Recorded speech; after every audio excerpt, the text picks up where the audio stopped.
Hello everyone, তো দেখো সকাল সকাল ঘুম থেকে উঠে কিন্তু রেডি হয়ে নিয়েছি। তোমরা ভাবছো তো কোথায় যাচ্ছি, দাঁড়াও দাঁড়াও বলছি।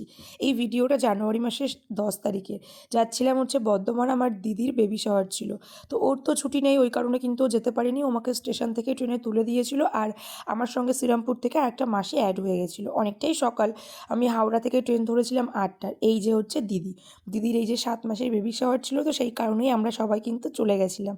আর এখানে একে একে আশীর্বাদ চলছে। এই যে মিশো করলো, তারপর করবে আমার বড় মামি। এখনও পর্যন্ত মামাবাড়ির সবাই গিয়ে পৌঁছায়নি, আমরাই ফার্স্ট। তো তারপরে কিন্তু ধীরে ধীরে সবাই আসতে শুরু করে। আর এই যে বড়দের আশীর্বাদ পর্ব ফার্স্টে করে নিল ছোটো দিদা, তারপর করবে কিন্তু মেজো দিদা। সত্যি এই মানুষগুলোর আশীর্বাদ সবার জন্য ভীষণ দরকার। আর গুলগুলির ভাবটা শুধু দেখো, ওকে একটু হামি দিলেও যে কী খুশি হয়ে যায়। আর এদিকেও গান করছিল। দুপুরবেলা খাওয়া দাওয়া করার পরে সবাই মিলে যাচ্ছিলাম দিদির নতুন বাড়ি দেখতে, পাশেই একদম। তো সবাই মিলে যাচ্ছিলাম, এই দেখো সবাই আছে এখানটাতে। এই যে হচ্ছে বাড়িটা ভীষণ সুন্দর করেছে।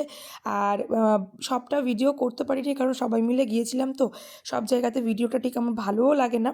তো ওই জন্য কিন্তু পুরো ভিডিওটা করিনি। ঘর দেখে তারপরে ফেরার পথে এই জিনিসটা আমার চোখে ভীষণ ভালো লাগে। আগে আগে যখন মাসির বাড়িতে যেতাম না, তখন কিন্তু এই জিনিসগুলো দেখতাম। আমার মাসির বাড়ি বর্ধমানে, তো বর্ধমানে এই মাটির ভাঁড় এগুলো বানানো প্রচণ্ড চল। আর দেখতে কি সুন্দর লাগছে না? তোমাদের কেমন লাগলো তোমরা জানিও। দেখা হবে নতুন ভিডিও।